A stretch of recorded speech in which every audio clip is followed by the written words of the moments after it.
Tous, je suis ravie de vous accueillir dans ce webinaire réalisé dans le cadre du projet Ori+. Avant de démarrer, quelques recommandations et tout d'abord pour pouvoir sélectionner la langue de traduction, puisque dans le cadre de ce webinaire, certaines présentations vous seront faites en français et d'autres en espagnol, et donc il y aura une traduction simultanée. Donc vous devez tout d'abord choisir dans les paramètres de votre de la présentation, vous devez sélectionner la langue de votre choix. Donc, les instructions vous sont présentées dans cette slide. Donc, vous devez sélectionner dans la partie basse, au niveau du plus ici, donc sélectionnez ici l'interprétation et votre langue de choix qui vous servira pendant toute la durée du webinaire. Saoul, si tu veux le dire en espagnol.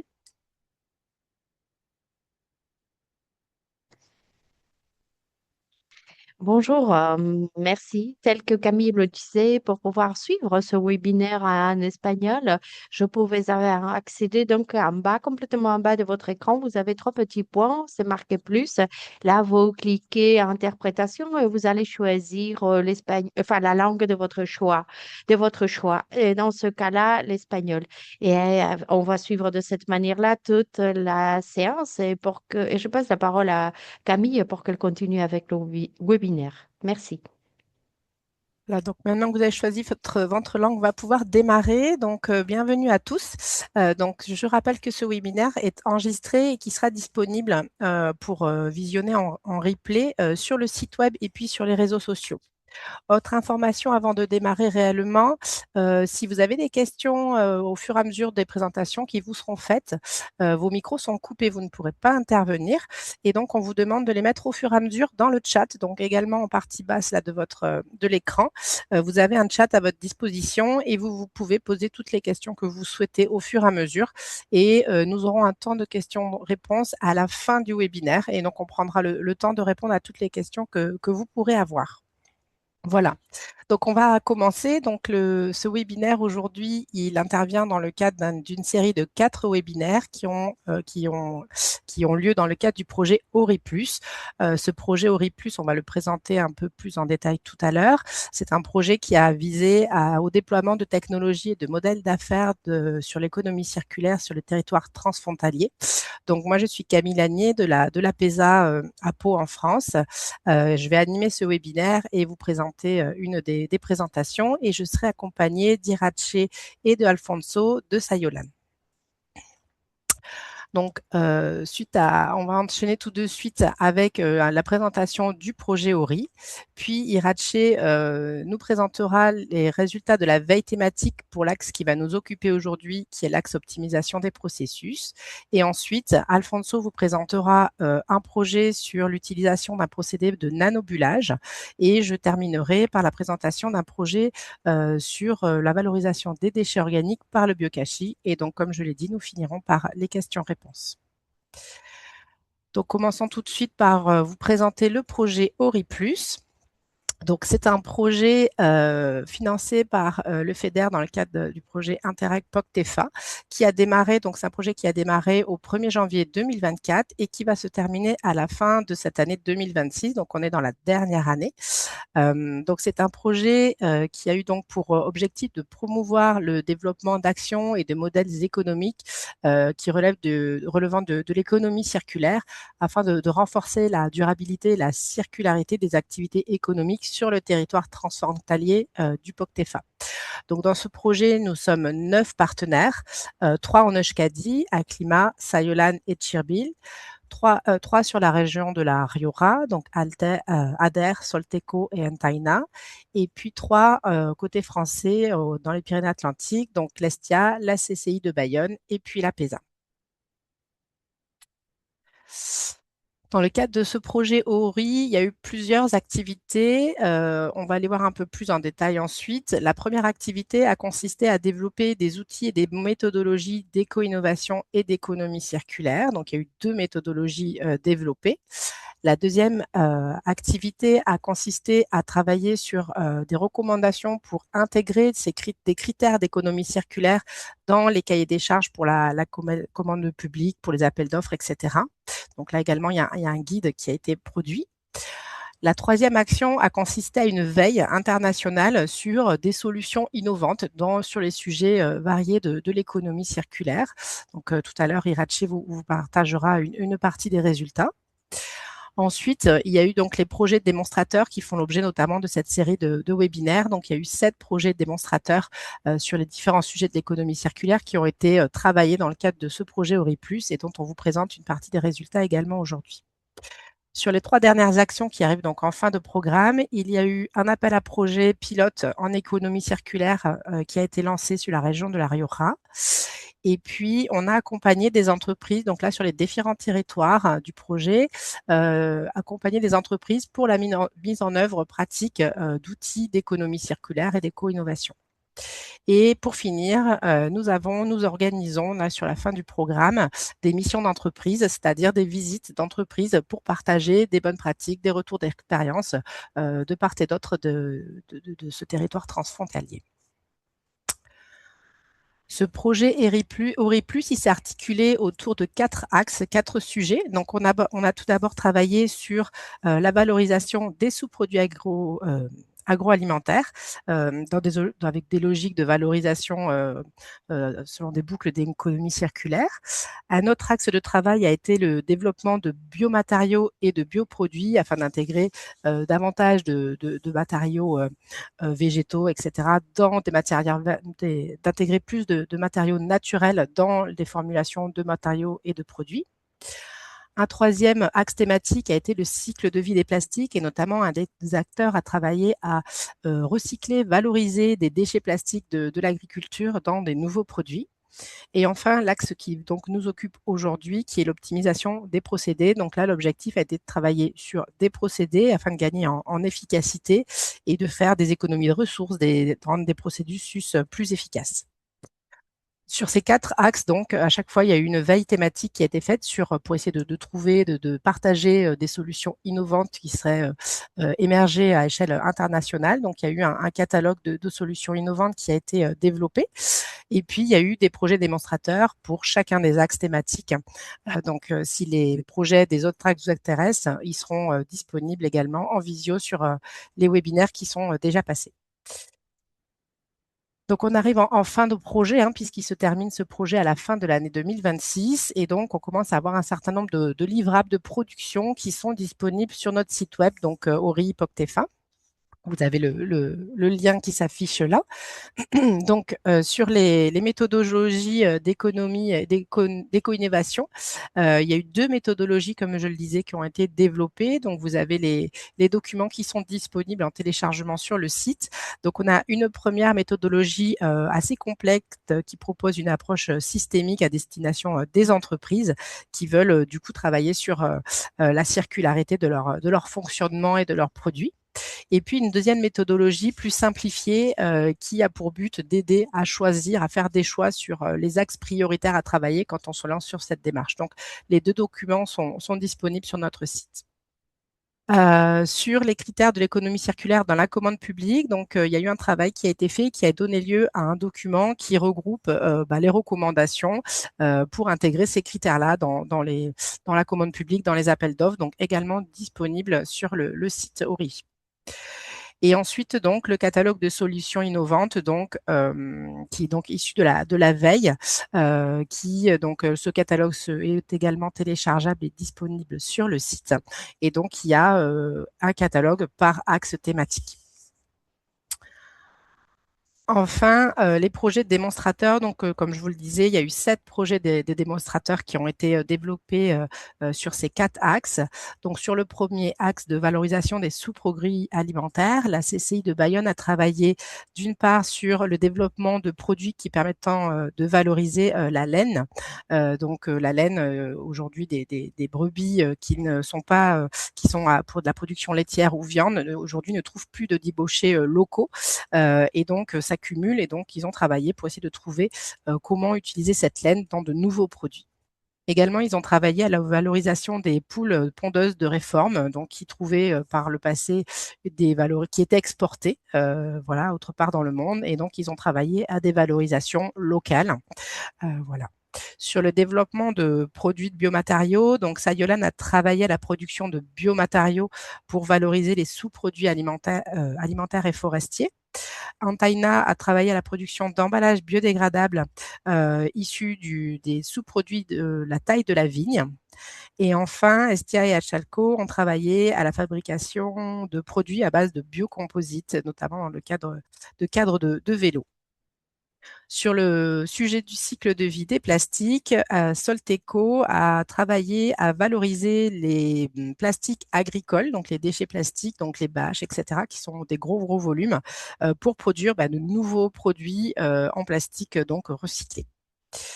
Donc, si ça vous intéresse, tous ces webinaires, tous ces projets ont été présentés dans le cadre des webinaires antérieurs à celui-ci et sont ou vont être rapidement disponibles donc sur notre site et via YouTube et puis les réseaux. Sur le dernier axe, donc optimisation des procédés. Donc, comme je disais, Sayolan a travaillé à la technologie des nanobulages et va vous le présenter tout à l'heure. Et pour ma part, donc, la PESA, nous avons travaillé à la valorisation des biodéchets par le procédé de fermentation Bokashi. Voilà, donc ces 4 webinaires ont eu lieu et donc ils sont tous passés, c'est le dernier aujourd'hui. Je vous invite à aller écouter les replays sur YouTube. Voilà, et donc je vais passer la parole voilà pour cette présentation du projet ORI. Et donc je vais passer la parole d'abord à Irache qui va nous faire un état des lieux de la veille thématique pour cet axe.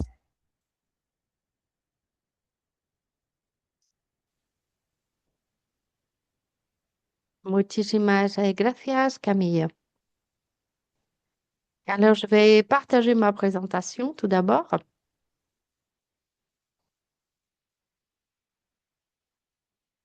Je crois que vous voyez mon écran. Alors, tel Camille le disait, je suis Latte Atta, je fais partie de l'équipe de Sayolan.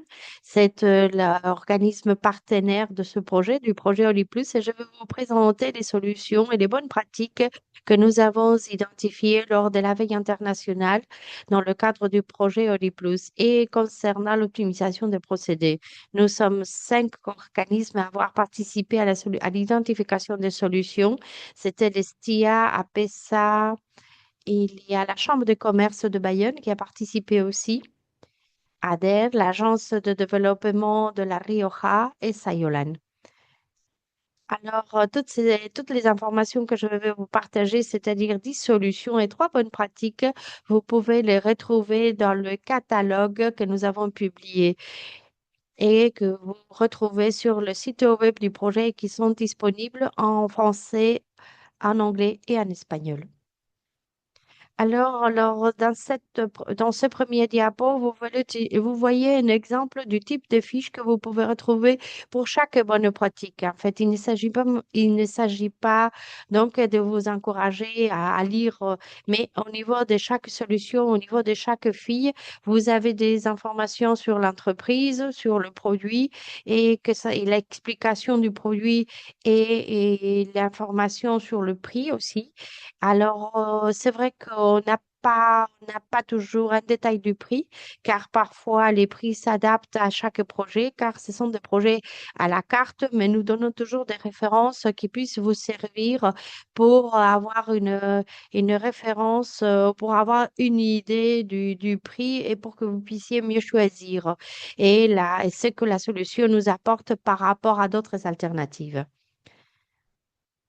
Alors, par rapport au marché, nous donnons des informations sur les secteurs, sur quel secteur nous pouvons appliquer la solution et quels sont les clients potentiels.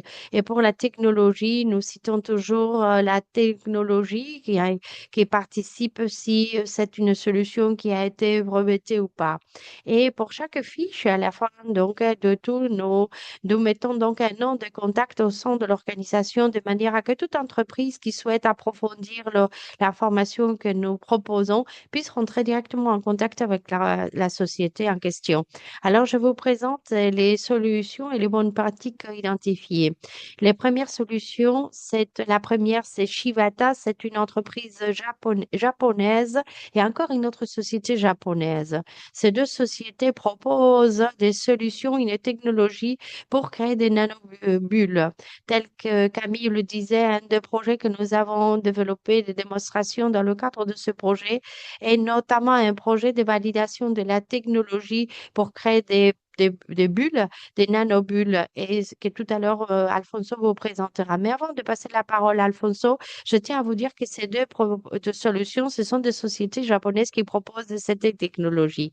Sans rentrer dans le détail, la technologie pour créer ces nanobulles permettent que dans un mélange avec un liquide et un gaz, le gaz rentre dans le liquide avec des bulles dans un format très, très, très faible. Et cela crée des propriétés physico-chimiques qui ont des avantages et qui proposent une plus forte efficacité. Les deux sociétés ont des cas d'application dans des cultures, nettoyage de surface, traitement des eaux résiduelles et pour des procédés métal mécaniques. Alors, Alfonso va vous présenter un peu plus en détail cette technologie, mais de toute manière, vous dire que cette première solution alors, il y a une entreprise espagnole qui est en train de la commercialiser. Nous avons testé l'équipe avec quelques résultats favorables, mais par contre, on n'a rien testé par rapport à la deuxième société. Mais vous dire que nous avions d'autres entreprises, d'autres références, des équipements qu'on a testés, mais pour lesquels on n'a pas obtenu de bons résultats. Par rapport aux nanobules, je m'arrête là. Ensuite, Alfonso va vous expliquer ce que nous avons fait dans le cadre du projet de démonstration. Alors, je viens à une société française qui propose une solution qui permet de contaminer des eaux polluées sans utiliser des additifs chimiques et en créant un biocide là où l'eau contaminée se produit. Et cela le fait grâce à un équipement qui fait une électrolyse de l'eau salée à partir de l'eau du sol et du sel en créant deux unités. Et l'acide hypochlorure, en fait, c'est le biocide qui va intervenir avec les éléments polluants. Alors, on peut les utiliser en agriculture, dans l'élevage, dans l'industrie agroalimentaire et dans le domaine médical, en ophtalmologie et en odontologie. Alors, Vitalac a une solution, Salvotrac, qui permet de dépolluer des aliments pour des animaux qui ont été contaminés à partir de la salmonelle. On dirait que c'est un besoin en France qui importe du soja et il faisait référence, il disait que jusqu'à le 11% peut être contaminé des salmonelles. À partir d'une solution comme celle-ci, à partir d'un acide, d'une solution à partir d'un acide, donc de pouvoir pulvériser la solution qui est contaminée et ensuite l'aliment, la denrée qui était contaminée et décontaminée. C'est la solution.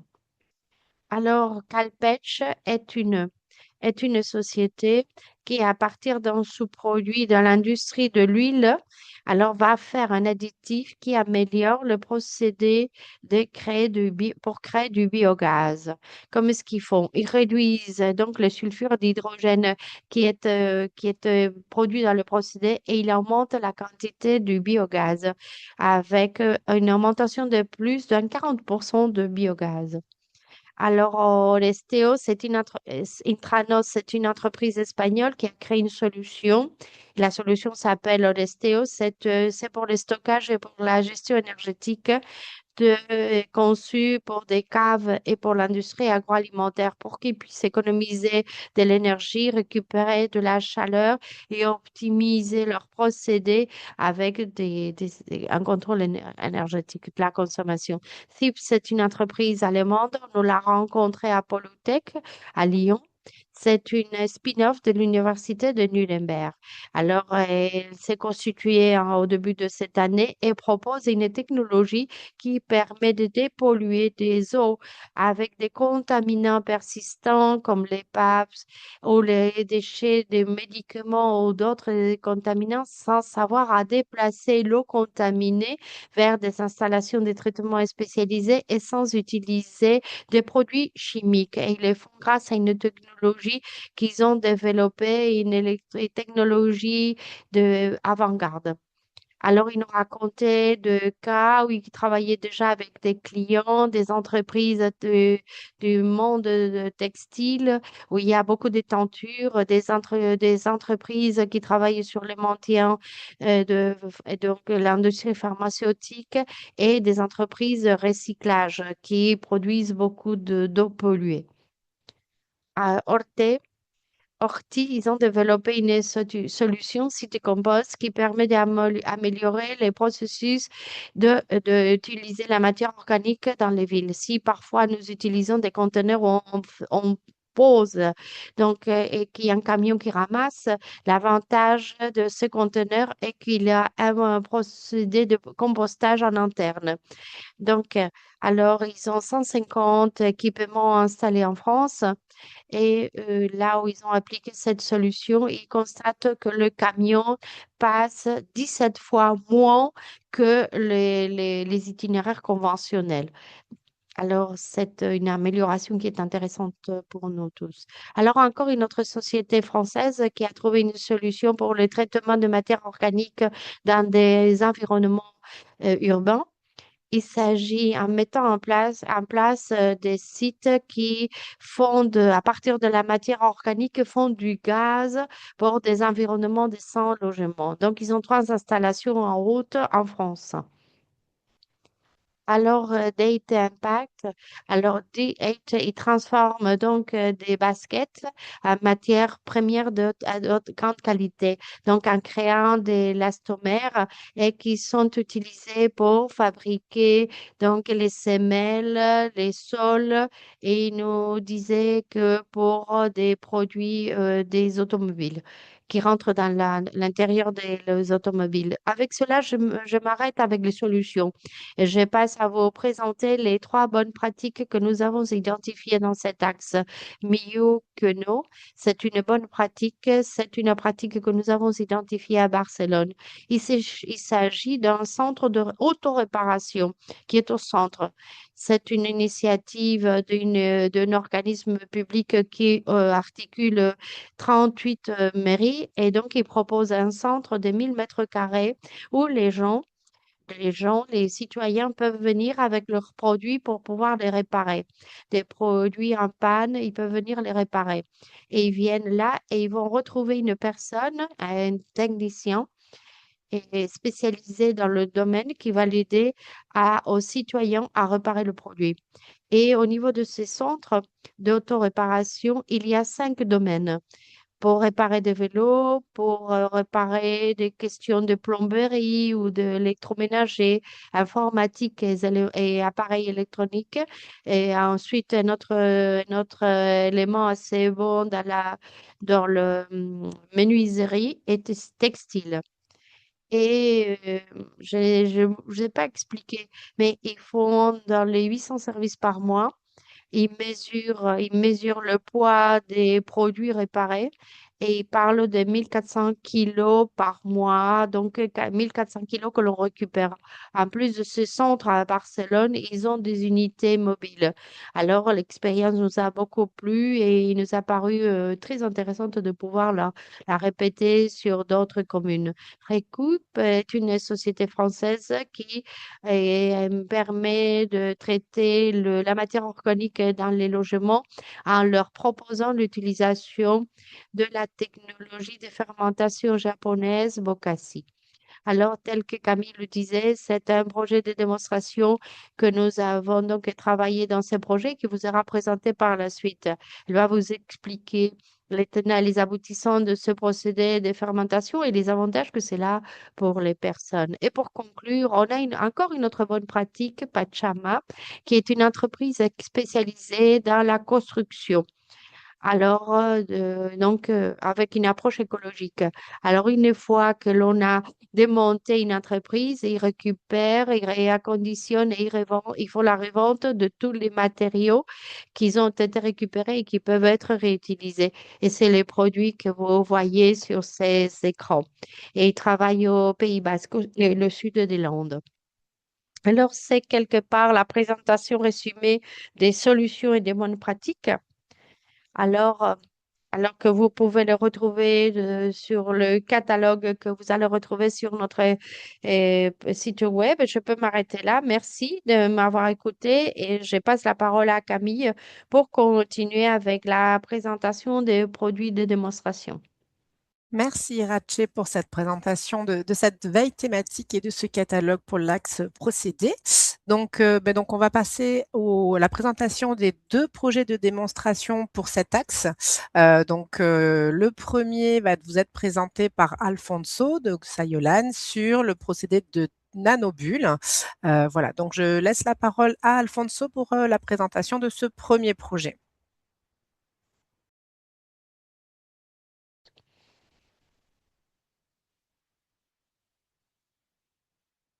Bonjour, bonjour à vous tous. Merci Camille, merci de m'avoir présenté. Alors, je vais télécharger ma présentation. J'espère que ça va fonctionner.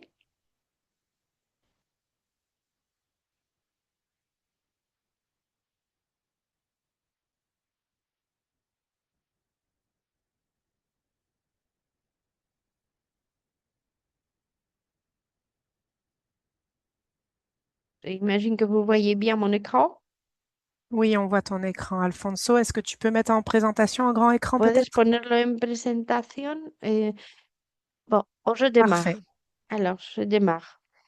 Alors, je vais vous présenter une thématique qui nous paraît très intéressante et cela depuis quelques années. On travaille le domaine des nanobulles. Alors,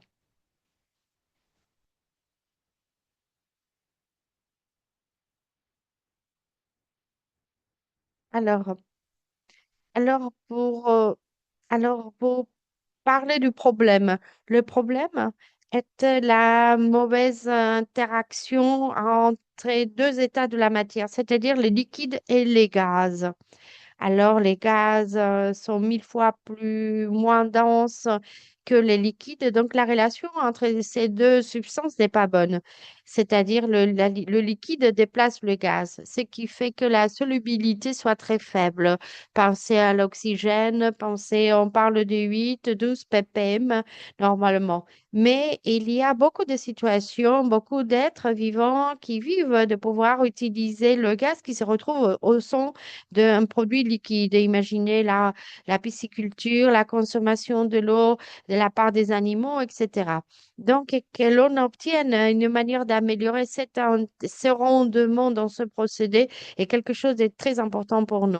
Il y a beaucoup de situations sur le marché, alors beaucoup de solutions, mais ces dernières années, nous avons une nouvelle solution, une solution qui vient des nanobulles. Quand on parle du monde nano, et on parle des plus petit que le micron.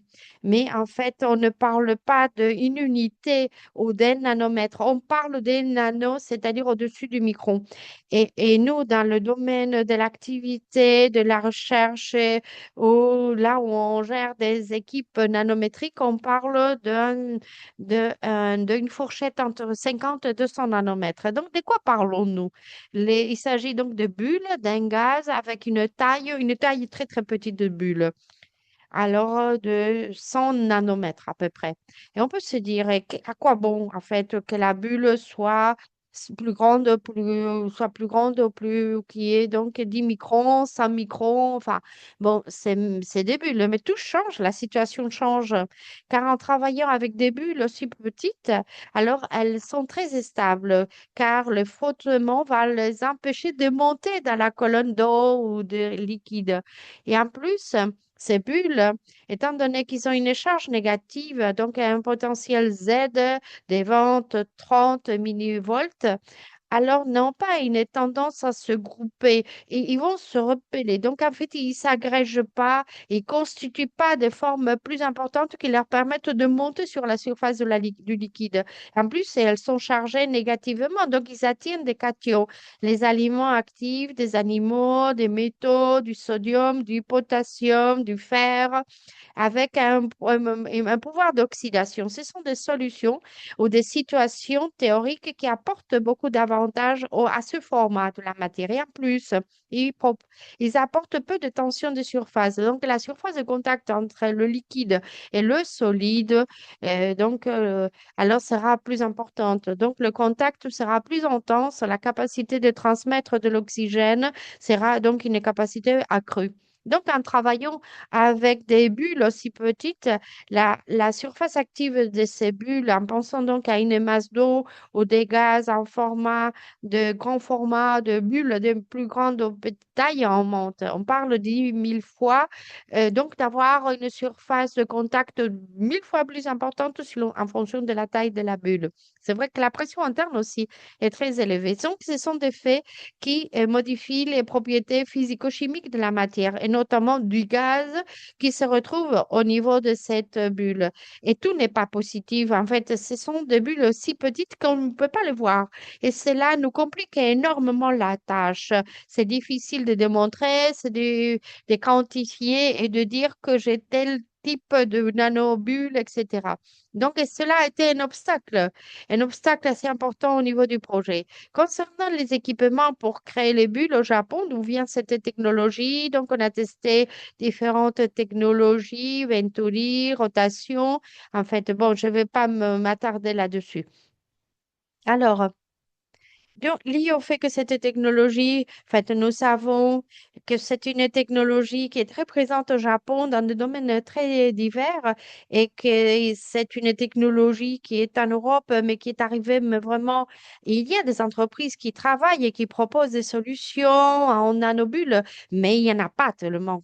Et chacune de ces sociétés avec une expérience très restreinte. Alors, on a essayé de montrer les bontés de cette technologie dans des différents domaines et on a analysé différentes situations. Alors, là, vous voyez les domaines sur lesquels nous avons travaillé et je mets un tic vert quand ça a marché et donc un truc en rouge quand ça n'a pas si bien marché. Et vous voyez qu'on n'a pas eu du succès un peu partout. Alors, on l'a testé. On l'a testé sur l'eau de ruminants en- C'était un travail très intéressant sur l'eau pour les animaux, pour les ruminants. On l'a utilisé sur des cultures hors sol et on a regardé la capacité pour désinfecter les racines des poivrons. On l'a testé sur des procédés des usinages.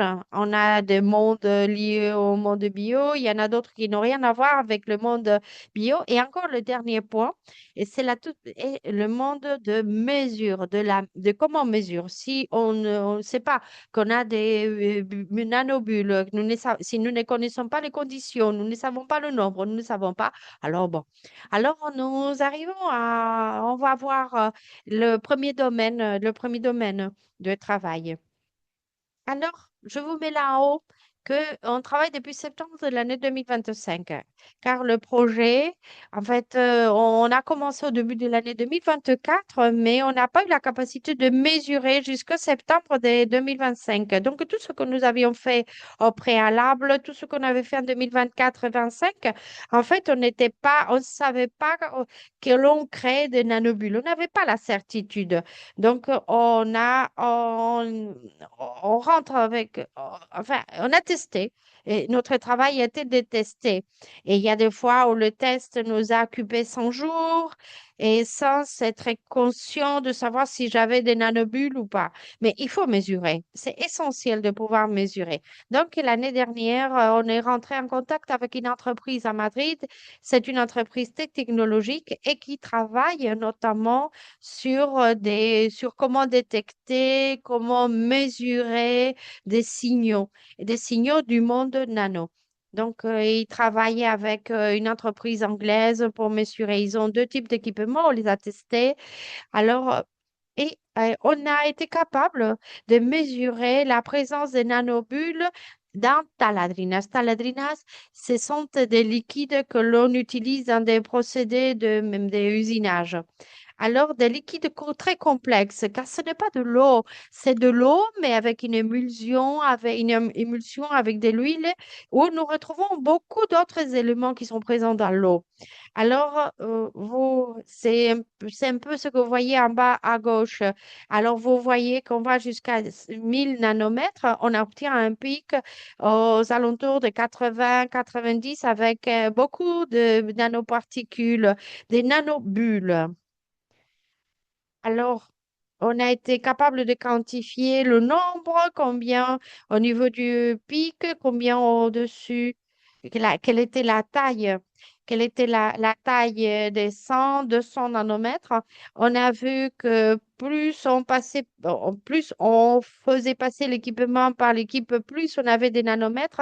En fait, on a augmenté la quantité, on réduisait la taille, mais on augmentait. Ce qui veut dire que quelque part, ça nous a permis de constater que l'équipement fonctionnait. Alors, ça peut vous paraître sans importance, mais c'est très important. Avec ce même appareil, nous avons travaillé à la fin de l'année 2025, début de l'année 2026, dans un test, un texte qui a bien abouti et qui a été surprenant. Surprenant parce que on a travaillé, on a fermenté les aliments. On a simulé ce qui se passe dans le l'estomac de ruminant pour voir ce qui s'est passé. Et on a vu qu'en introduisant des nanobules d'oxygène et d'hydrogène, on améliorait la digestion de l'aliment. Donc, l'animal tirait plus de ressources, profitait mieux de cette ressource. Et ensuite, alors que les ruminants créent du méthane. On entend beaucoup dire que les ruminants créent du méthane, ce qui a un effet très important sur le réchauffement. On a fait ces tests. Ce sont des tests rapides et avec des résultats très positifs. Là, en bas à gauche, je vous montre les avantages donc d'utiliser les nanobules d'oxygène et d'hydrogène, en rouge quand il y a des problèmes et en vert quand ça marche. Alors, pour que vous vous fassiez une idée, on a été capable de démontrer que le procédé de fermentation de l'aliment d'itinéraire, se fait d'une manière différente que s'il y a des nanobules. Alors, en fait, on ouvre un domaine d'apprentissage des connaissances pour savoir comment est-ce que cela s'est produit. Alors, on a fait des tests courts, on n'a pas eu le temps de pouvoir approfondir, mais c'est un domaine qui est très attirant, un domaine d'avenir.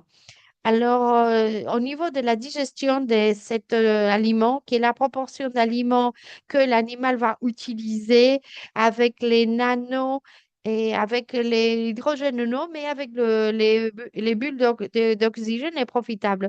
La production de gaz, c'est bien évidemment donc méthane ou CO2 ou sinon d'autres éléments qui vont apporter de l'énergie. Il y a une augmentation dans les deux cas que ce soit avec l'oxygène ou l'hydrogène. Les acides gras volatiles augmentent avec l'hydrogène avec un 8%, ce qui veut dire la quantité d'énergie disponible pour l'animal sera plus élevée. Donc, il va grandir, il voudra manger et donc, par contre, avec les nanobules d'oxygène, on ne constate pas donc une augmentation de ces substances et l'interprétation des techniciens est que, bon, il n'y a pas d'augmentation des acides gras, mais comme il y a une meilleure digestion, il y a d'autres micro-organismes actifs. Donc, la digestibilité augmente. Si on regarde les acides gras, je les ai mis en rouge car les résultats ne sont pas aussi positifs que ça. Alors, on cherche donc à augmenter les propioniques et qu'il y ait une réduction du butyrique, ce qui ne se passe pas non plus. Mais qu'est-ce qu'ils nous racontent? Qu'est-ce qu'ils nous disent? Une augmentation du butyrique a une incidence sur la qualité ou l'état de santé de l'animal, la qualité du rumen de l'animal. Alors, cet animal pourra donc absorber des diètes plus concentrées. Il y aura une meilleure absorption des acides gras volatiles. Alors, tel que l'on disait au début, une des choses que nous souhaitions montrer est que l'émission et la quantité de méthane créée par la digestion se réduit, se réduit. Et par contre, ce qui s'est passé, qu'il y a une augmentation. Mais en fait, ce que les techniciens nous racontent est que ce qui, ce que l'on calcule est une forme théorique. Mais si nous disons qu'il y a eu un changement dans l'itinéraire de fermentation, maintenant il va falloir il va falloir que nous mesurions la quantité de méthane. Et ils nous disent que sûrement la réalité s'est améliorée. Donc, en guise de conclusion, nous pouvons dire que dans ce domaine, il y a un champ pour améliorer l'alimentation des ruminants, mais qui nous demande donc à continuer à creuser la question. Alors, on change de cap et on change donc des espaces naturels donc à l'usinage. Cette fois-ci, on tenait à voir et l'usinage est un élément métallique c'est-à-dire on donne une forme à un outil par l'usinage. On a travaillé avec des tours et on souhaitait voir que le système, enfin l'huile que nous utilisons pour réfrigérer et pour dissiper la chaleur, alors le fait de l'avoir apporté des nanobules un peu des azote, ça s'améliorait. Donc, la réalité, donc le procédé s'améliorait. Comment on l'a mesuré? Nous l'avons mesuré sur la vie utile de l'outil. On l'a mesuré comme la consommation énergétique de ce procédé va se réduire ou mesuré comme produit final de meilleure qualité. Donc, vous voyez les résultats. Alors, les résultats ont été très intéressants. Concernant donc l'usage, enfin l'usure de l'outil, donc avec Nanobule, vous avez le paramètre qui UV qui mesure. Vous voyez la partie donc qui souffre de cette usure et on l'a mesurée on a constaté que il y a un 30 ou un 40% de moins dans l'usure. Ça, c'est de l'argent, ça, c'est du temps. Je passe moins de temps à changer d'outil. L'outil, je l'utilise plus longtemps. Et encore un autre paramètre qui est en relation avec le coût de l'intervention en tant que tel, le coût énergétique. Ce sont les forces que nous appliquons alors qu'on le mesure sur les trois axes. Et c'est pour un même moment dans le temps, c'est moins important que si nous n'appliquions pas ces bulles. Et c'est là des conséquences d'un point de vue économique. Donc, en guise de conclusion, nous pouvons dire que c'est un test préliminaire, un test simple. On a passé 10 15 heures euh, et bien évidemment, il va falloir que nous les testions sur d'autres conditions, que l'on confirme que c'est ainsi. Et même si on utilise d'autres procédés, on a parlé du tour, mais on a d'autres procédés. Alors, il y a beaucoup d'autres procédés dans le monde de l'industrie. Alors, c'est un domaine que l'on doit continuer à creuser. Alors, maintenant, j'arrive à la partie un peu moins positive. Je l'ai mis en rouge, car ceci a priori, avant de commencer les tests, nous croyions qu'on allait obtenir de très bons résultats. On était convaincus et on avait regardé la bibliographie, on a vu l'expérience, on a vu la quantité des sociétés qui le proposaient. Donc, pour nous, c'était bon. On a décidé de faire un test de culture, une culture hors sol de laitue. Donc, on a mis 3 lignes. 3 lignes avec l'alimentation et avec la même qualité d'eau, sauf l'oxygène. Alors, nous avions un contrôle sans oxygène, une deuxième ligne avec des macro-bulles et que l'on crée avec un dispositif comme c'est le cas des piscines qui font des bulles de 2-3 millimètres et une troisième ligne avec les nanobulles. Et on voulait voir alors comment est-ce que le rendement, on a mesuré les plantes, on a regardé la biomasse de l'étude. Et ensuite, toute la question visuelle, les maladies, botrytis, nécrose et autres. Donc, de manière paradoxale, le résultat est qu'il n'y a pas d'amélioration. Alors, on se demande, il se peut que l'eau de départ était de bonne qualité. On est au nord de l'Espagne, alors on a des eaux très chargées en oxygène. On n'est pas au centre ou au sud où il y a moins d'eau et avec des teneurs moins intéressants en oxygène.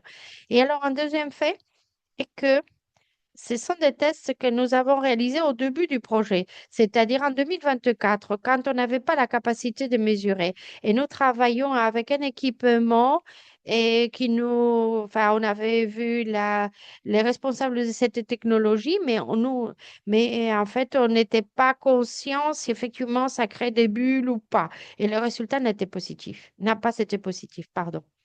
Alors, encore un autre test a été avec des tomates.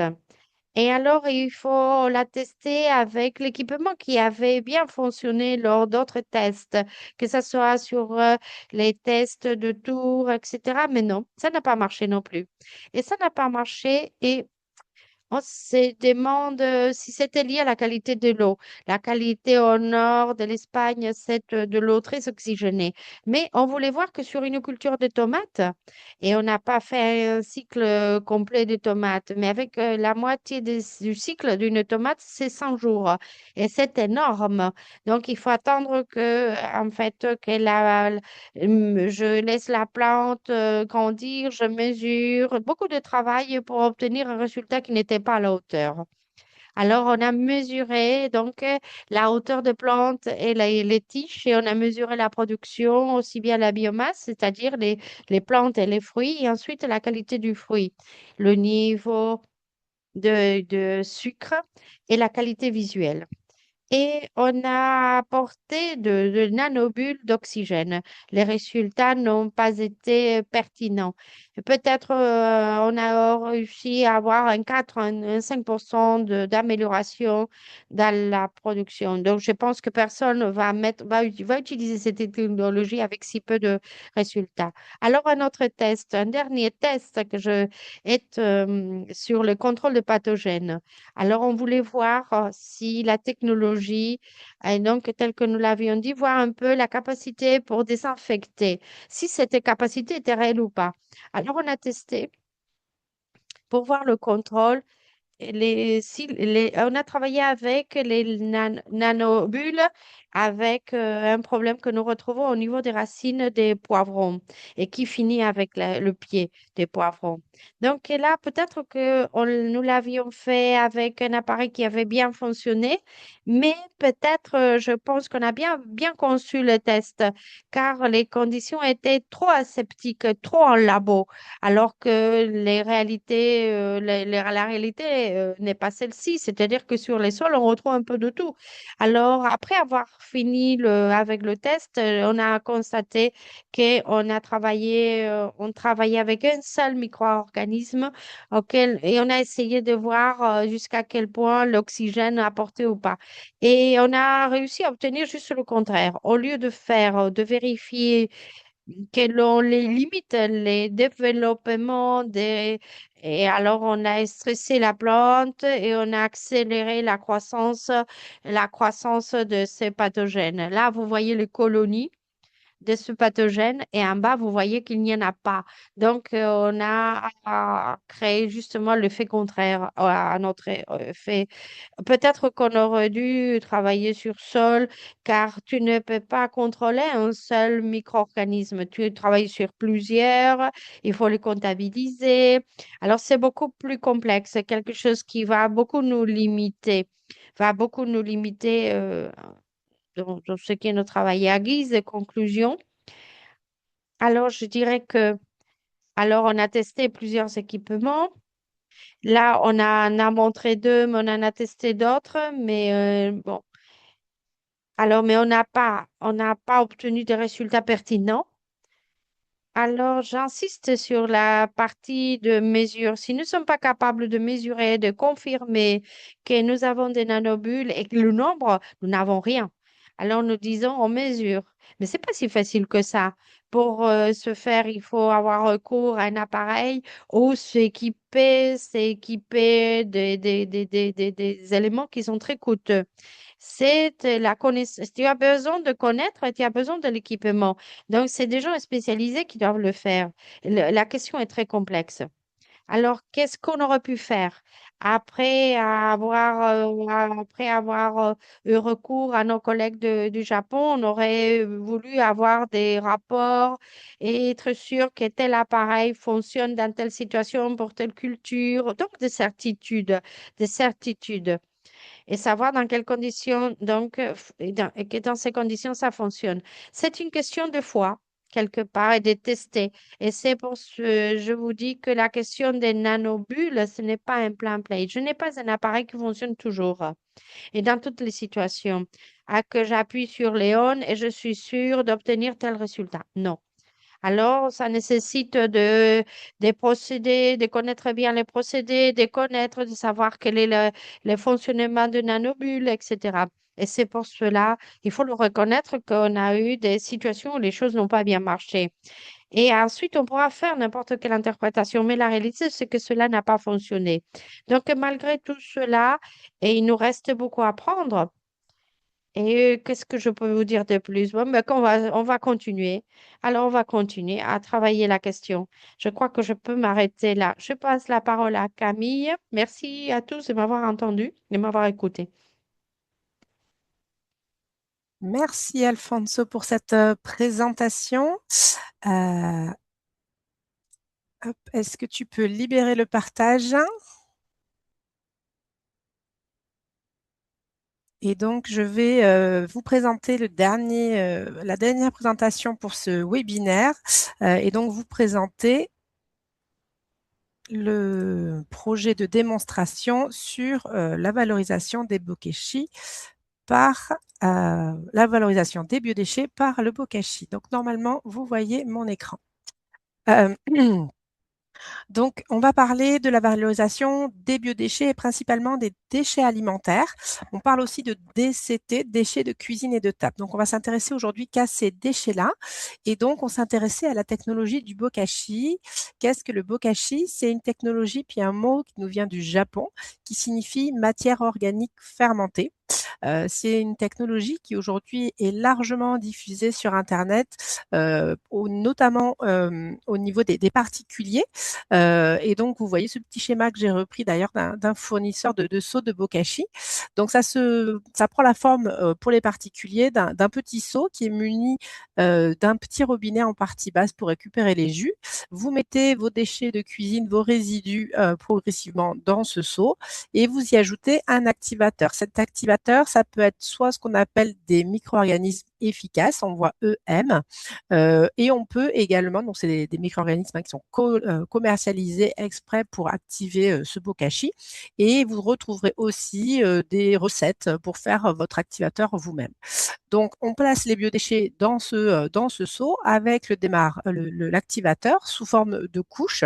Tous les biodéchets, ensuite, on les laisse fermenter 2-3 semaines. Et puis, on peut récupérer en partie basse les jus qui peuvent être utilisés sous forme d'engrais une fois qu'ils sont dilués. Et à la fin de la fermentation, on va récupérer dans ce seau une partie solide, donc le bokashi fermenté. Et comme usage, il est demandé de venir enterrer ce bokashi fermenté pour que la matière continue finalement sa dégradation au sol et puis participe à la fertilité du sol. Donc, comme je le disais, c'est un système qui est largement distribué au niveau des particuliers. Et aujourd'hui, certains acteurs cherchent à le déployer pour la gestion des biodéchets à plus grande échelle, donc pour des cantines, des restaurations. Donc, quand on regarde un peu ce qui se dit sur le bokashi, on va retrouver des arguments en faveur de cette technologie et puis des critiques. Donc, J'ai essayé de vous faire un récapitulatif des arguments et des critiques qu'on va retrouver le plus souvent et auxquels on a du coup essayé de répondre dans le cadre de ce projet.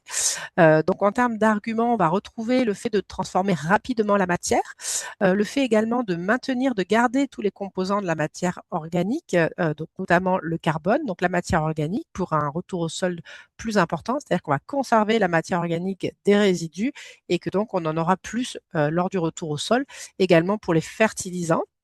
Euh, les biodéchets sont un produit qui, vous le savez, hein, va pourrir rapidement si vous le laissez dans votre cuisine sans rien en faire. Donc, il y a forcément des micro-organismes, des pathogènes. Et donc, un des arguments en faveur, c'est d'avoir une certaine acidification du produit et par là une hygiénisation, c'est-à-dire une destruction des pathogènes par cette acidification. L'un des arguments importants, c'est la possibilité de stocker finalement ces déchets dans les appartements, dans les maisons, sans avoir de problème de nuisance, d'odeur. Donc ça, c'est un argument fort, hein, puisque vous le savez, si vous avez collecté vos biodéchets, très vite, notamment lors des fortes chaleurs, ils vont pourrir et engendrer des nuisances. Et puis, l'argument important aussi, c'est que ce bokashi fermenté va améliorer la fertilité des sols. En termes de critiques, ce qu'on va retrouver, ce qu'on voit le plus souvent, c'est éventuellement un risque de perturbation de la biodiversité des sols, puisqu'on va apporter des micro-organismes extérieurs. C'est également le manque d'études. Donc, on retrouve beaucoup ça, le fait qu'il y ait peu d'études aujourd'hui qui permettent de prouver l'innocuité, c'est-à-dire l'absence de risque et l'absence d'effets négatifs de cette matière issue du bokashi sur l'écosystème, sur la fertilité des sols. Manque d'études également sur des effets supérieurs de cette matière fermentée par rapport à une matière qui n'aurait pas été fermentée. Et puis l'une des critiques qui est plus, on va dire, en termes très pratiques, c'est la nécessité d'avoir un exutoire, d'avoir un jardin, puisque la matière, elle ne peut pas être utilisée directement, comme ça pourrait être le cas d'un compost. Elle va devoir être réenterrée pour finir sa dégradation. Donc il faut, voilà, si vous n'avez pas de jardin, forcément, ça veut dire qu'il faut un autre exutoire. Donc, petit point avant d'aller plus loin sur la partie réglementaire, puisque les biodéchets, les résidus alimentaires, sont, en termes de réglementation, considérés comme des sous-produits animaux de catégorie 3. Donc, la réglementation, je vous ai mis les textes ici qui régissent cette réglementation-là, va classifier les sous-produits en 3 classes. La catégorie 3, c'est la classe la plus basse, c'est-à-dire la moins risquée, mais qui néanmoins nécessite un certain nombre de vigilances et d'obligations en termes de traitement. Donc, lorsqu'on a des biodéchets, lorsqu'on est à domicile, là, la réglementation est très souple, hein, puisqu'on est chez nous. Donc, vous pouvez composter, faire du bokashi et utiliser le produit chez vous. Il n'y a pas de contraintes particulières. Par contre, dès qu'on a une collecte ou une valorisation de grande ampleur, là, la réglementation va imposer pour ces biodéchets qu'il y ait une transformation par compostage ou méthanisation dans des centres agréés pour que le produit soit ensuite utilisé ou vendu. Voilà. Le bokashi aujourd'hui n'est pas reconnu comme une méthode de transformation des sous-produits animaux. Ça veut dire qu'il ne peut pas remplacer un compost ou un compostage ou un traitement par compostage ou par méthanisation. Donc le bokashi aujourd'hui, dans la réglementation actuelle, il va pouvoir être réalisé par les particuliers, hein, puisqu'ils peuvent traiter leurs déchets de la manière qui leur plaît. Donc dans les particuliers pour ensuite un usage chez eux-mêmes. Il va pouvoir ce bokashi pour les biodéchets par les professionnels ou lors des collectes, justement être réalisé avant la collecte, donc pour peut-être maintenir ces biodéchets pendant un temps plus long avant les collectes, ou entre une collecte et puis l'atelier de transformation par compostage et méthanisation, qui reste une obligation avant de pouvoir utiliser le produit. Donc ça, c'est la réglementation actuelle qui est à prendre en compte. Donc, si je récapitule, aujourd'hui, le bokashi, c'est une technologie très ancienne, mais finalement peu connue, qui, pour les particuliers, est souvent un peu confuse et confondue avec le compostage. C'est une technologie qui finalement est peu documentée scientifiquement, hein. Quand on cherche dans la bibliographie scientifique, on trouve assez peu de choses comparatives, exhaustives. Ce qu'on a pu constater aussi, c'est une variabilité des pratiques, c'est-à-dire que tous les usagers vont pas du tout mettre en place le bokashi de la même manière. Donc, comme je vous l'ai dit, par exemple, il y a l'usage de micro-organismes efficaces commerciaux ou goûts, des choses faites maison. Il y a des doses d'activateurs qui peuvent être variables, des durées. Parfois, il y a un ajout de coproduits avec le biodéchet. On peut avoir des gens qui vont recirculer les jus, pas recirculer les jus, tasser, pas tasser. Et puis, donc, on a ce blocage réglementaire aujourd'hui, dont je viens de vous parler, qui impose, qui est de toute façon, après ce bokashi, si, sauf pour les ménages, après le bokashi, avoir un traitement in fine par compostage ou méthanisation. Donc, c'est pour ça qu'on a voulu, dans le cadre de ce projet Ori+, étudier un peu plus ce procédé bokashi pour apporter des éléments scientifiques qui permettent d'éclairer les potentiels usagers sur ce qu'est cette technologie, l'impact des différentes pratiques et puis ce qu'on arrive à avoir en termes de qualité de produit. Donc, on s'est intéressé à 4 axes. La compréhension du processus biologique. Donc, qu'est-ce qui se passe biologiquement dans ce bokashi? C'est pas du compost, c'est pas de la méthanisation. Qu'est-ce que c'est? Qu'est-ce qui se passe? L'étude donc de l'innocuité, donc l'absence d'effets négatifs des produits obtenus. La qualité agronomique, c'est-à-dire quand on le remet au sol, quelle est sa qualité, quelle est son action en termes d'apport au sol. Et puis, regarder du coup comment ça pouvait s'intégrer dans les filières actuelles de valorisation. Donc, qu'est-ce qu'on a fait? On a fait un suivi expérimental de 2 sites et on a couplé ça à un suivi expérimental dans le laboratoire de l'APESA. Donc, j'en profite pour remercier les 2 sites que nous avons pu suivre pour avoir bien voulu participer à ce projet et puis qui nous ont permis d'avoir accès à leur site pour réaliser nos analyses. Donc, les 2 sites que nous avons suivis, il y a d'abord Lab Normandie.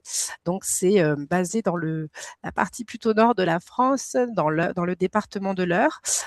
Donc, c'est un site qui va récupérer des déchets de cantine pour faire ses bokashi et qui les réalise dans ces cuves œnologiques. Là, vous voyez ces cuves un peu rose-violette qui sont dans des volumes de 500 litres.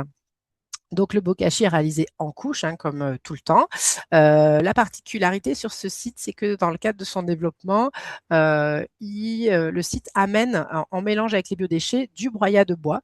Voilà, il utilise des micro-organismes commerciaux à hauteur de 0,2%, qui est à peu près le dosage préconisé. Donc, une fois que la cuve est rentrée, il va venir appliquer un poids pour vraiment tasser et se mettre en condition anaérobie, c'est-à-dire sans oxygène. Et également, les jus sont recirculés sur les premiers jours pour accélérer un petit peu le procédé. Le deuxième site qu'on a suivi, c'est celui de Cultivons une terre vivante, donc CTV, qui est basé dans le Lot-et-Garonne.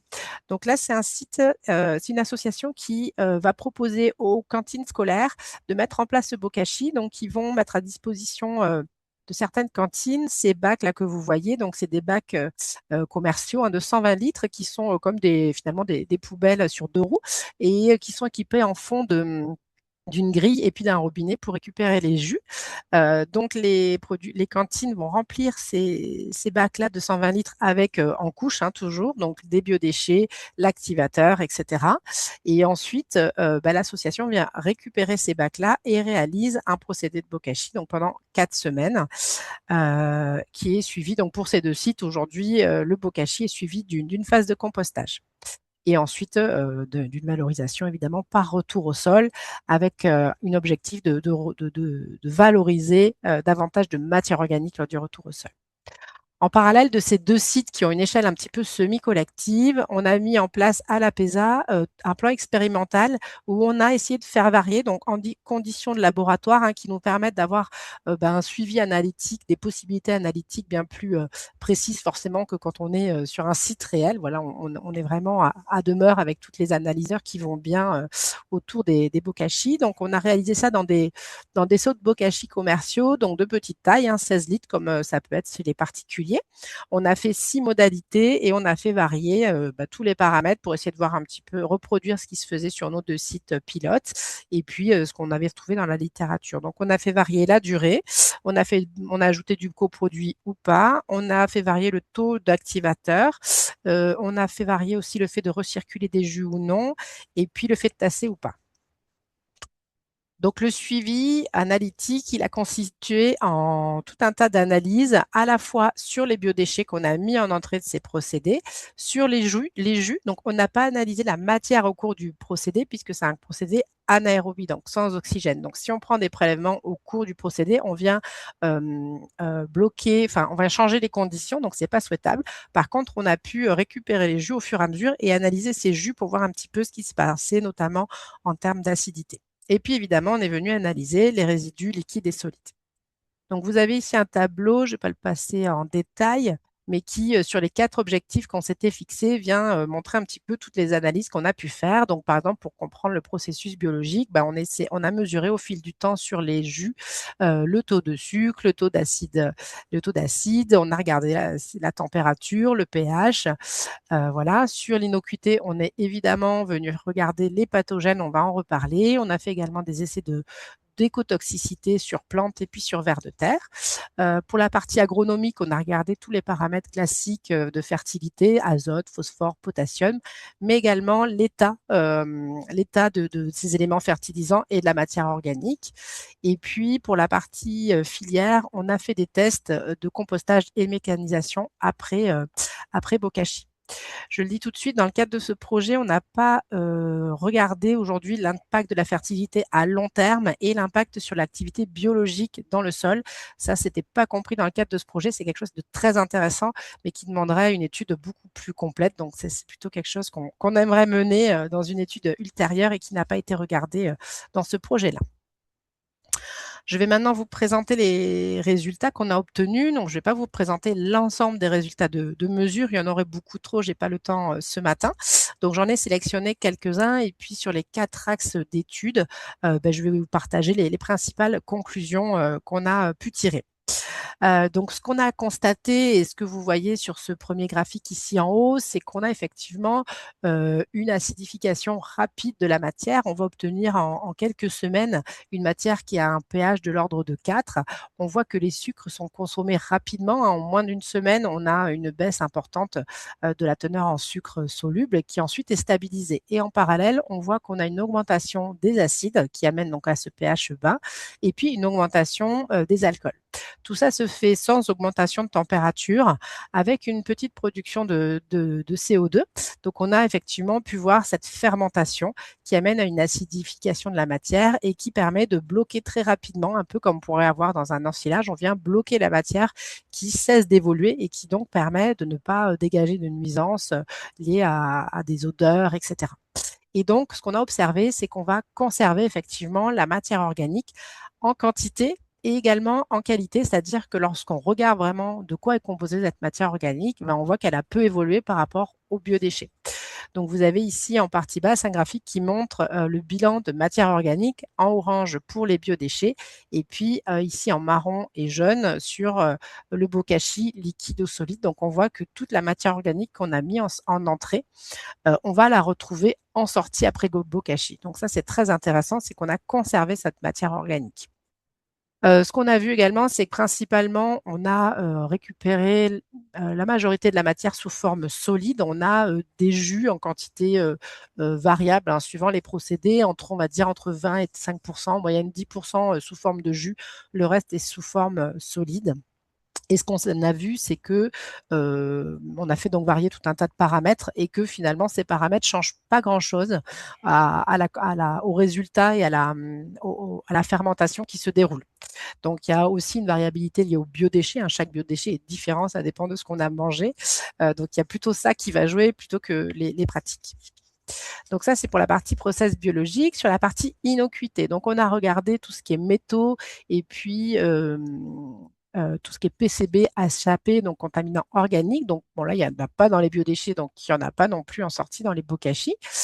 On a regardé, donc je vous disais, l'écotoxicité. Donc là, je vous présente un résultat sur plante. Donc, ce qu'on a fait, c'est qu'on a appliqué notre bokashi liquide et solide sur un sol témoin à des doses engrais. Donc, on a apporté ce bokashi à une dose azote de 170 kg d'azote par hectare. Et on a fait un témoin ici, vous voyez, qu'un engrais chimique. Et ce qu'on observe, c'est qu'il n'y a pas du tout d'effet toxique, hein, puisque par rapport au témoin, on n'a pas une baisse de la production de plantes. On a même, vous voyez, une amélioration importante et qui est équivalente à un engrais industriel. Donc, on est bien à des doses engrais, hein, comme c'est des produits acides, peut-être qu'à des doses plus importantes, on aurait pu voir une baisse. Donc, attention au dosage tout de même. Voilà, donc ça sur deux types de plantes, avoine et moutarde, donc pas d'effet.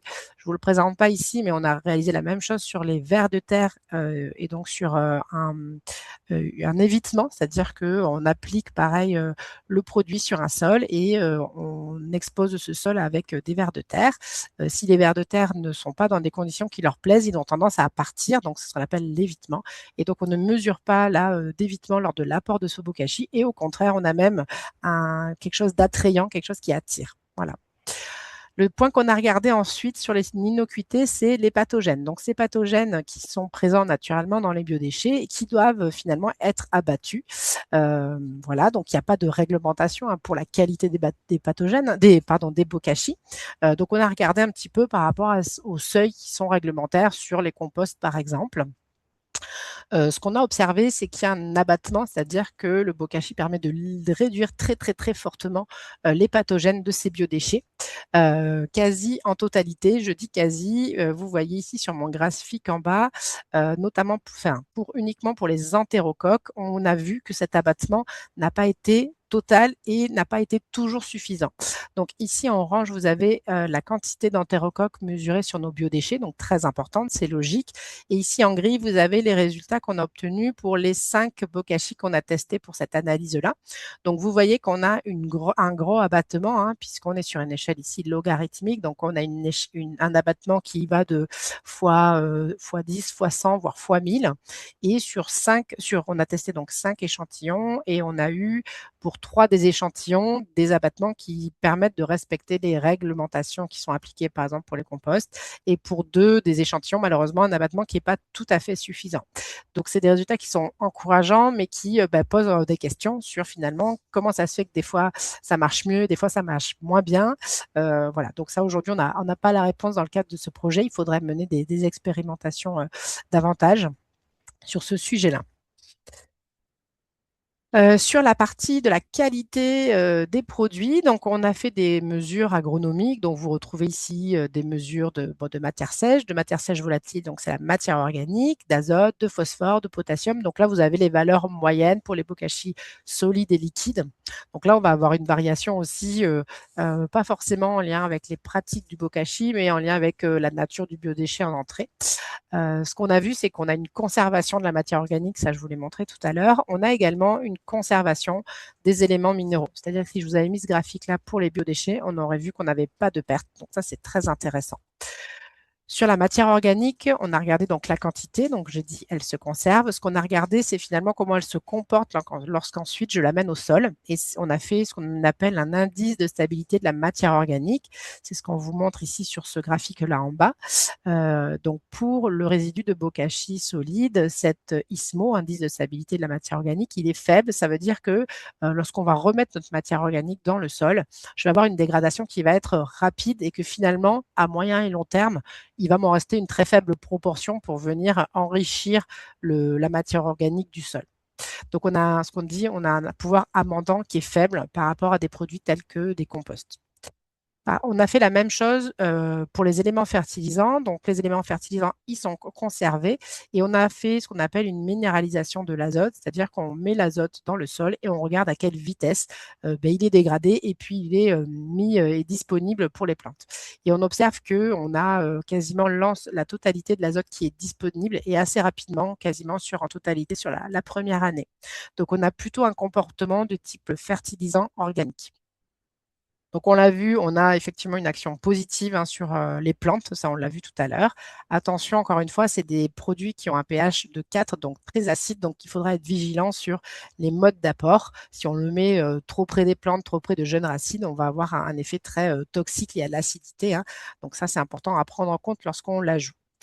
Et là encore, on a vu assez peu de variation sur la qualité des produits liée à la variabilité des pratiques, sauf lorsqu'on a ajouté du broyat de bois. Donc, c'est le cas de la Normandie, puisque forcément, on vient ajouter un autre produit qui est très différent. Donc là, on a un petit peu de variabilité. Sur tout ce qui est l'applicabilité dans nos filières. Donc, ce qu'on a vu là, surtout sur les 2 sites suivis et puis sur les modalités qu'on a mis en œuvre au niveau du laboratoire de l'APESA, c'est qu'il n'y a pas de nuisance en termes d'odeur, hein. Les bocachis ont été bien réalisés. Il n'y a pas de nuisance de moucherons, etc. Donc ça, c'est très intéressant puisque sur plusieurs semaines, on vient stabiliser un biodéchet qui est toujours un peu difficile à gérer. Ça fait très vite des jus, des odeurs, etc. Donc, en termes d'appropriation aussi pour les usagers, c'est très positif. C'est facile à mettre en œuvre, hein, voilà, c'est aussi ce qui est souvent critiqué pour le compost. Il faut venir mélanger, il faut, etc. Donc, on n'a pas ça pour le bokashi, c'est assez facile. Ce qu'on a fait aussi, c'est donc des tests de méthanisation et de compostage sur les produits après bokashi. Voilà, donc vous avez ce premier graphique ici qui montre la production de méthane qu'on obtient lorsqu'on méthanise un biodéchet. Donc ça, c'est des petits tests qu'on a fait au laboratoire. Donc production de méthane lorsqu'on méthanise des déchets alimentaires et production de méthane lorsqu'on méthanise cette fois-ci le bokashi issu de ces produits. Donc vous voyez qu'on n'a pas de baisse et même on aurait, alors c'est pas statistiquement représentatif, mais on aurait même un peu plus de potentiel méthanogène. Donc ça, c'est très intéressant. Ça veut dire que normalement, le biodéchet, lorsqu'il va se dégrader, il va très vite finalement perdre en une partie de la matière organique va se dégrader et donc j'aurai moins de biogaz, plus je vais le stocker. Donc là, on voit que du coup, on arrive à le stocker et à le maintenir ce potentiel énergétique. Donc ça, pour une méthanisation derrière, ça peut être un point positif. On a fait la même chose, on a fait un test de compostage en laboratoire sur des déchets frais et puis sur des déchets après bokashi. Donc là, on voit qu'il n'y a pas d'effet négatif hein, sur le déroulement du compostage. C'est assez similaire là aussi.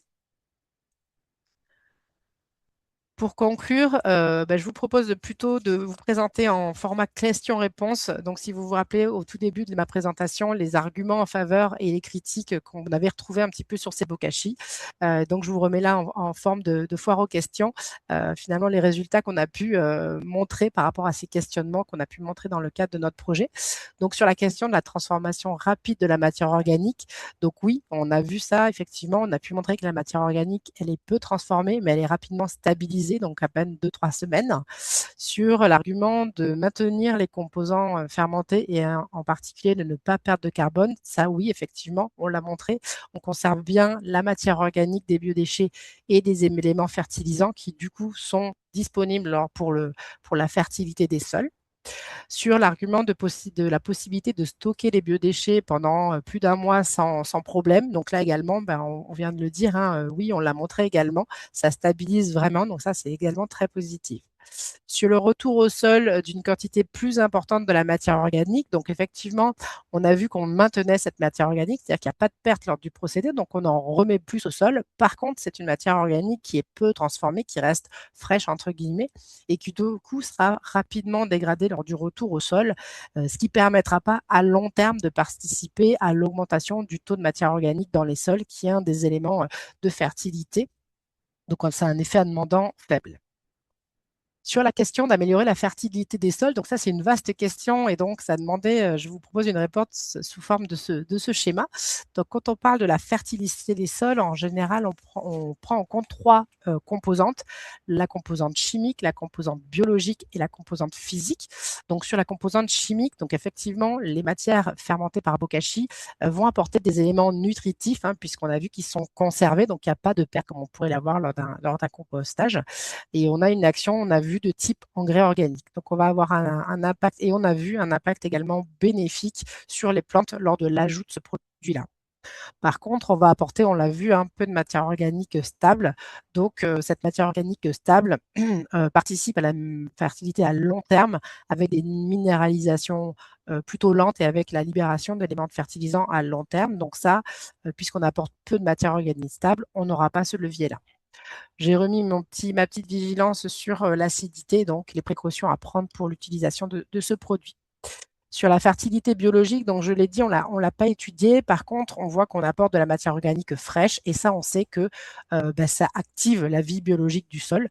Donc ça sera forcément quelque chose de positif. Par contre, effectivement, comme je l'ai dit, on n'a pas étudié l'impact sur la biodiversité de l'écosystème microbiologique du sol d'apporter ces éléments de micro-organismes extérieurs. Et puis sur la fertilisation physique, ce qui va jouer, c'est plutôt l'apport de matière organique stable.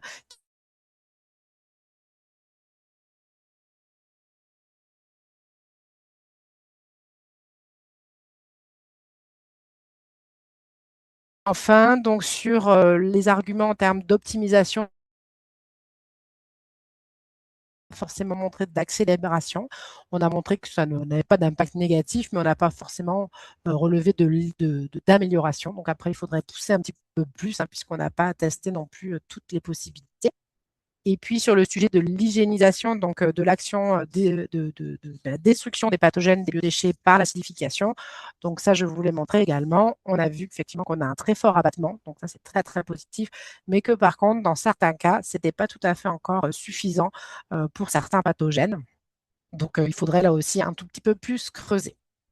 Donc voilà un petit peu pour balayer toutes les principales conclusions. Et puis, je finirai avec cette slide qui a pour but de vous récapituler un petit peu tout ça et les possibilités d'utilisation du bokashi, donc à domicile ou après collecte, les apports et ce qu'il est permis de faire. Et je m'en arrêterai là. J'espère que c'était clair et on va passer aux questions. Alors, je vais me reconnecter, je vais arrêter le partage et je vais regarder s'il y a des questions dans le chat. Euh,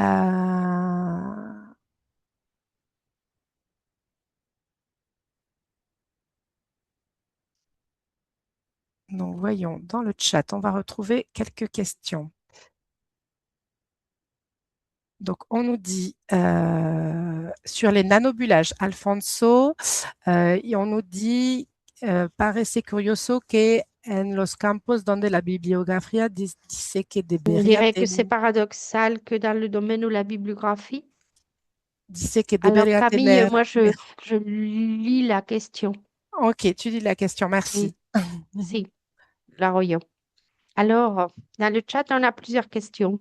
Alors, Ainoa nous demande, on dirait que paradoxal que là où la bibliographie nous dit que les nanobules devraient avoir donc une meilleure solution, vous n'avez pas pu le démontrer. Mais par contre, dans d'autres domaines plus complexes, comme celle, la question donc de l'usinage, oui. Alors, elle nous demande qu'est-ce que cela veut dire. Et elle nous pose encore une autre question. Elle nous dit, vu votre travail, alors, si nous croyons que cette technologie a peut se commercialiser, oui, oui, effectivement, cette technologie a un sens. Nous, nous ne travaillons pas dans un centre technologique et nous facilitons, nous mettons à disposition des technologies et nous faisons en sorte pour que ces technologies arrivent sur le marché. Donc, c'est un domaine qui est très important. Nous savons que c'est des technologies qui sont utilisées et on est un peu surpris de le peu de présence de ces technologies en Europe.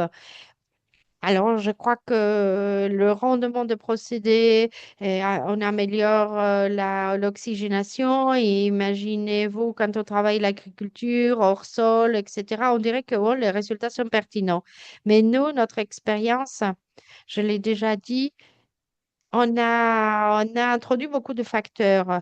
On testait différents équipements sans trop savoir si cela marchait bien ou pas.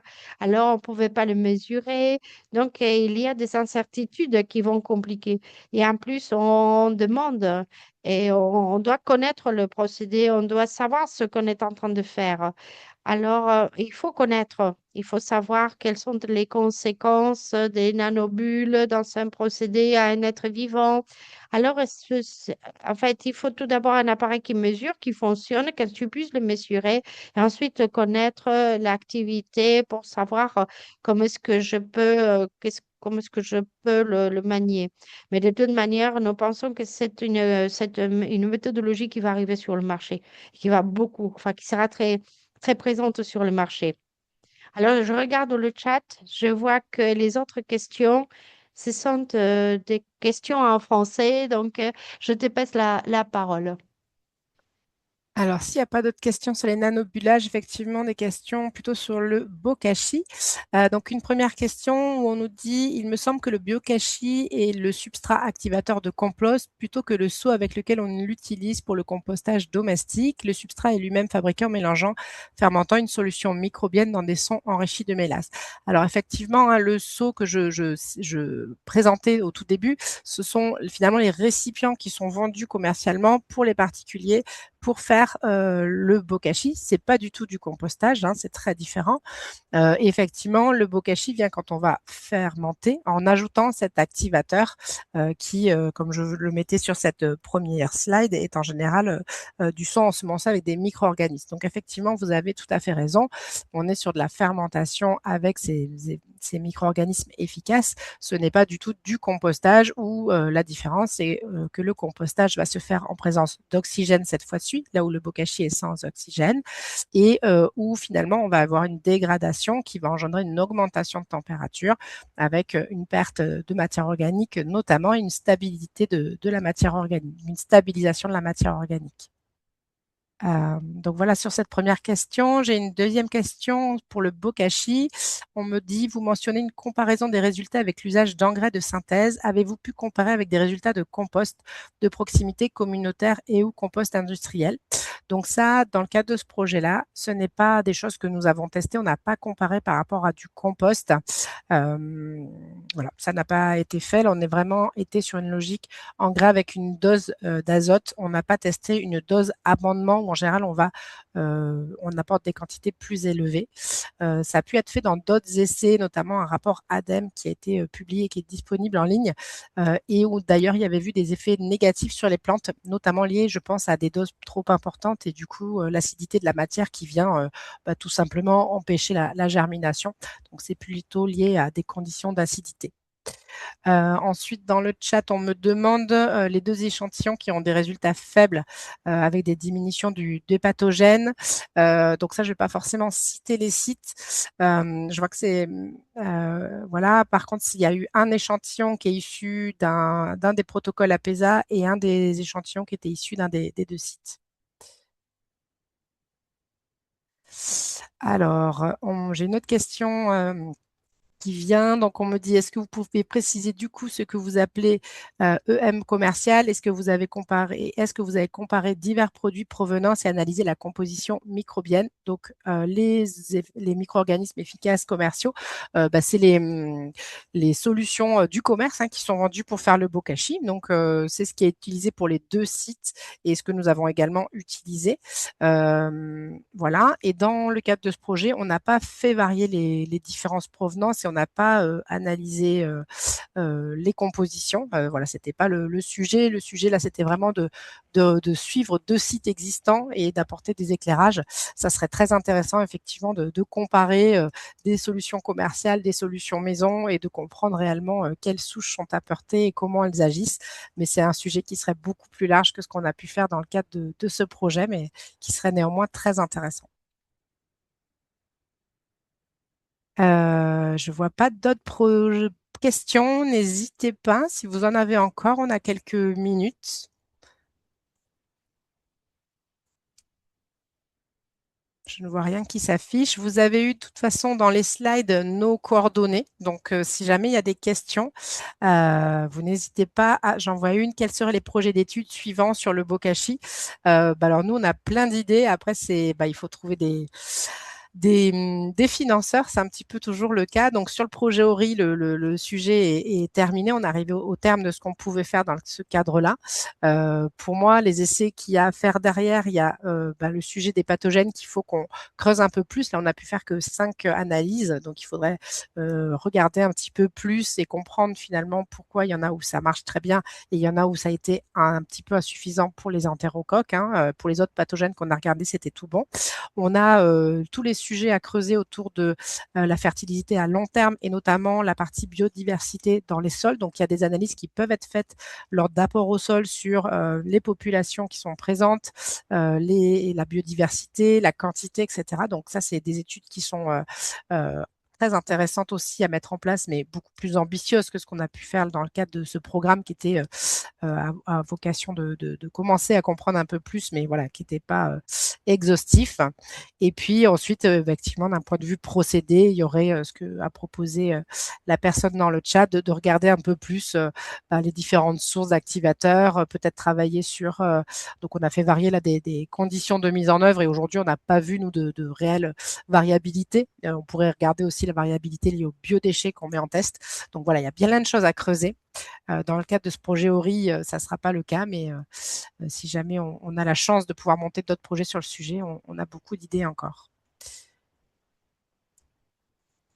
Les aspects réglementaires dans les autres pays. Donc là, ORI, c'est un projet Interreg avec l'Espagne. Les deux réglementations que je vous ai présentées sont des réglementations européennes, donc qui s'appliquent aussi à l'Espagne. On n'a pas fait d'études réglementaires internationales, donc je ne saurais pas répondre. Et donc, j'ai un dernier commentaire qui est plutôt un commentaire et pas une question. Donc, je vous remercie la personne qui a mis le commentaire, qui nous dit que c'était très clair et motivant et que le bokashi est une méthode simple qui offre pourtant de nombreuses possibilités. Donc, je vous propose qu'on clôture peut-être là. Donc, vous avez nos mails dans les présentations. Donc, n'hésitez pas si vous avez des questions qui vous viennent par après. Et donc, je vous propose qu'on clôture là la session de ce matin. Donc, je vous remercie à tous pour l'organisation du webinaire, à Sayolane pour les présentations, à Christina pour la traduction simultanée qui nous permet d'aller au-delà de la barrière de la langue. Et puis, à vous tous qui avez assisté à ce webinaire. N'hésitez pas à regarder les autres webinaires, donc les 3 autres axes qui sont disponibles sur YouTube et puis via notre site web. Donc, je ne suis pas sûre qu'ils soient encore tous en ligne, mais ça va venir dans les prochaines semaines. Voilà, je vous souhaite une bonne journée à tous et puis on reste à votre disposition par mail s'il y a des questionnements. Bonne journée à tous.